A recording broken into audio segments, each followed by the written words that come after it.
इस वक्त की बड़ी खबर आपको बता दें जो कि गुरुग्राम से सामने आ रही। गुरुग्राम में कोरोना ने फिर रफ्तार पकड़ी है और आपको बता दें कि जिले में एक दिन में 17 नए केस सामने आए हैं और आपको बता दें कि खांडसा मंडी से 10 नए मामले सामने आए हैं।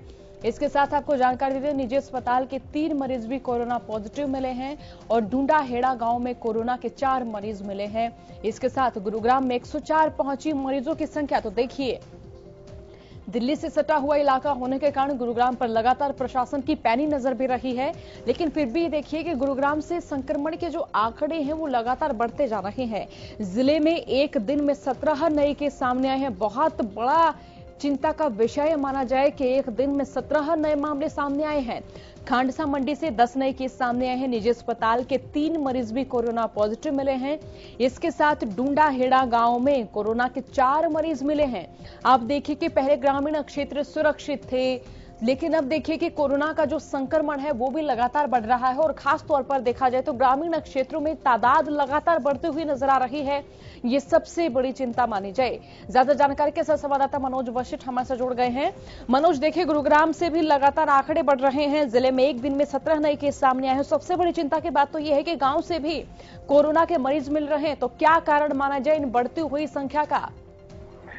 देखिए सोनिया, बिल्कुल बताना चाहूंगा, गुरुग्राम में बीते हफ्ते में 52 केस जो है वो सामने आए हैं और इससे कहीं ना कहीं जिला प्रशासन की जो है वो चिंताएं काफी बढ़ गई हैं, क्योंकि गुरुग्राम जैसे एरिया के अंदर जो सबसे आपने जिक्र किया कि ग्रामीण क्षेत्रों से, सोनिया, सबसे बड़ी चिंता ये है कि ये जो अनाज मंडी से ये जो सब्जी विक्रेता हैं, ये इन लोगों के मामले सामने आ रहे हैं सोनिया, क्योंकि ये जो सब्जी विक्रेता है ये हर गली में, हर मोहल्ले में, हर कॉलोनी में घूमते हैं और जहां तक घरेलू महिलाएं हैं वो कुछ खास ख्याल नहीं रखती हैं सब्जी खरीदते समय। तो कहीं ना कहीं ये उनके संक्रमण फैलने का बहुत बड़ा कारण हो सकता है। साथ ही ढूंढा हेड़ा से जो ये 4 मामले जो निकलकर सामने आए हैं, ये वो व्यक्ति है जो दिल्ली घूमकर आया था, जिसकी वजह से अब इस गुरुग्राम जो ढूंढा हेड़ा एरिया है उसमें संक्रमित मरीजों की बढ़कर संख्या 8 हो चुकी है। साथ ही एक निजी क्लिनिक पे काम करने वाले 3 जो युवतियां हैं वो भी इससे संक्रमित हो गई हैं। जी सोनिया। मनोज, देखिए लगातार आंकड़े बढ़ रहे हैं। इन आंकड़ों के मद्देनजर जो हॉटस्पॉट इलाके हैं उनमें किस तरीके की जो मुस्तैदी है वो देखने को मिल रही है? देखिए सोनिया, हॉटस्पॉट इलाकों में तो किसी को जाने की इजाजत नहीं है, ना ही वहां पर शॉप्स खुल सकती हैं, ना ही कोई बाहरी व्यक्ति वहां पर जा सकता है। सिर्फ एसेंशियल सर्विसेज जो है वहां पर चालू हैं। अब जिस तरह से आंकड़े बढ़ रहे हैं लगातार, तो उस हिसाब से अब ये हॉटस्पॉट एरियाज भी है। जिला प्रशासन इस पर जरूर विचार कर रहा है कि इस एरिया को पूरी तरह सील कर दिया जाए। मंडियों को भी 4 दिन के लिए बंद कर दिया गया है, लेकिन जो सैंपलिंग एक हफ्ता पहले ली गई थी, जो सैंपलिंग कलेक्ट की गई थी, जो सैंपल्स इनके, तो उसके अब कहीं ना कहीं जो ये है 7-10 लोग निकल कर आए हैं। साथ ही जिला प्रशासन इस चीज की इंक्वायरी भी कर रहा है, आखिर ये कहां पर रहते हैं और कितने लोग इनके संपर्क में आए हैं। जी सोनिया। अब मनोज, देखिए लॉकडाउन का तीसरा चरण शुरू हो चुका है। इसी बीच सरकार ने कई रियायतें भी दी हैं। तो यहाँ पर जो रियायतें दी गई हैं, चाहे वो शराब के ठेके खोलने की बात हो, शराब की दुकानें खोलने की बात हो, तो उनसे क्या लग रहा है कि संक्रमण और भी ज्यादा बढ़ सकता है? जी बिल्कुल सोनिया, जिस तरह से लोगों ने एकदम से लॉकडाउन 3 पार्ट शुरू होते ही लोगों के जैसे ही जिला प्रशासन की तरफ से रियायतें जो है लोगों को दी गई, लोगों ने इसका अंधाधुंध जो है नाजायज फायदा उठाना शुरू कर दिया। हम मंडियों की बात करें या हम सड़कों की बात करें, लोग बेतहाशा दौड़े चले जा रहे हैं। कल हमने शराब की दुकानों पर भी देखा, भीड़ लगी हुई थी वहां पर। हालांकि सोशल डिस्टेंसिंग का पालन किया गया था, लेकिन अब डॉक्टरों का साफ तौर पर कहना है कि 3 फीट नहीं है, अब ये 6 फीट तक आपको दूरी बनाए रखनी होगी, लेकिन लोग इसका कहीं ना कहीं पालन करते नहीं दिखाई दे रहे हैं। जी सोनिया। जी मनोज, देखिए लगातार आंकड़े बढ़ रहे हैं और गुरुग्राम दिल्ली से सटा हुआ इलाका है। हालांकि सीमाएं भी सील कर दी गई हैं, लेकिन क्या लगता है कि जो व्यवस्थाएं फिलहाल प्रशासन की ओर से की गई हैं वो नाकाफी हैं? जी बिल्कुल, अभी तक जो है जो व्यवस्थाएं की गई हैं इनमें कहीं ना कहीं और सख्ती बरतने की जरूरत है, क्योंकि जो ये रियायतें दी गई हैं लोग इसका नाजायज फायदा उठा रहे हैं। अब पुलिस प्रशासन भी जो है वो लोगों रिक्वेस्ट कर करके, प्रार्थनाएं कर करके थक चुका है कि आप अपनी जिम्मेवारी अब खुद उठाइए, क्योंकि पुलिस प्रशासन की भी एक लिमिट है, एक सीमा है।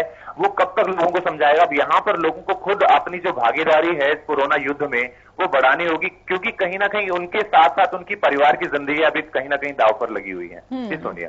और मनोज, फिलहाल अगर माना जाए कि गुरुग्राम एक इंडस्ट्रियल इलाका है, छोटी छोटी इंडस्ट्री यहाँ पर है, बड़ी इंडस्ट्रीज भी यहाँ पर हैं, तो कितना ये मुश्किल माना जाए उन इंडस्ट्रियों को दोबारा खड़ा होना भी, क्योंकि देखिए लगातार आंकड़े बढ़ रहे हैं और जब तक आंकड़े बढ़ते रहेंगे तब तक काम भी शुरू नहीं होगा।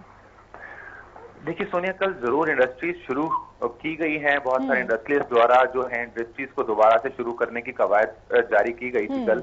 लेकिन सबसे बड़ी समस्या, जो लगातार आंकड़े बढ़ रहे हैं वो एक अलग समस्या है। इसके अलावा प्रवासी मजदूर अपने घरों को लौट चुके हैं, तो कहीं ना कहीं इंडस्ट्रीज के सामने भी एक बहुत बड़ी समस्या आ चुकी है, क्योंकि जो ऑर्डर्स उन्होंने लिए हुए हैं अब उन्हें वो तो समय पर तो पूरा कर ही नहीं पाएंगे। साथ ही जो कोरोना का डर है, क्योंकि हमने देखा है पीछे भी कि ये स्लम एरिया में अब ये जो कोरोना संक्रमित मरीज हैं कहीं ना कहीं सब्जी विक्रेता के रूप में भी ऐसी जगहों पर रहते हैं जो बहुत हाईली पॉपुलेटेड होता है, बहुत कंजस्टेड एरिया होता है। वहां उस एक एक गली के अंदर 3-3 हजार 4-4 हजार लोग रहते हैं, तो कहीं ना कहीं वो मजदूर तबके के लोग भी वहां पर रहते हैं जो फैक्ट्रीज में काम करते हैं। तो एक बहुत बड़ी समस्या है कि इंडस्ट्रीज के लिए क्या वो अपने ऑर्डर्स को पूरा करें, या फिर जो श्रमिक उनके वहां पर पहुंच रहे हैं पहले उनकी मॉनिटरिंग, उनकी टेस्ट करवाएं, उसके बाद ही वो उन्हें काम पर आने दें। साथ ही उनको, क्योंकि जिला प्रशासन द्वारा एक आदेश जारी किया गया है कि जो श्रमिक आपके यहाँ पर काम करेंगे उनके ठहरने की व्यवस्था भी फैक्ट्री में ही करवाने की कोशिश कीजिए। जी सोनिया, बहुत बहुत शुक्रिया मनोज तमाम जानकारी के लिए। तो देखिए, गुरुग्राम से लगातार आंकड़े बढ़ रहे हैं। गुरुग्राम में 104 पहुंची कोरोना मरीजों की संख्या, और ये वाकई चिंता की स्थिति मानी जाए, क्योंकि देखिए ग्रामीण क्षेत्रों में भी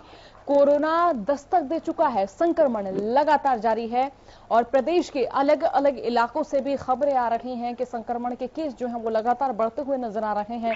खास तौर पर ग्रामीण क्षेत्रों में संक्रमण के जो आंकड़े हैं वो लगातार बढ़ते हुए नजर आ रहे हैं। तो तमाम अपडेट्स के साथ हम लगातार हाजिर होते रहेंगे, मुखातिब कराते रहेंगे।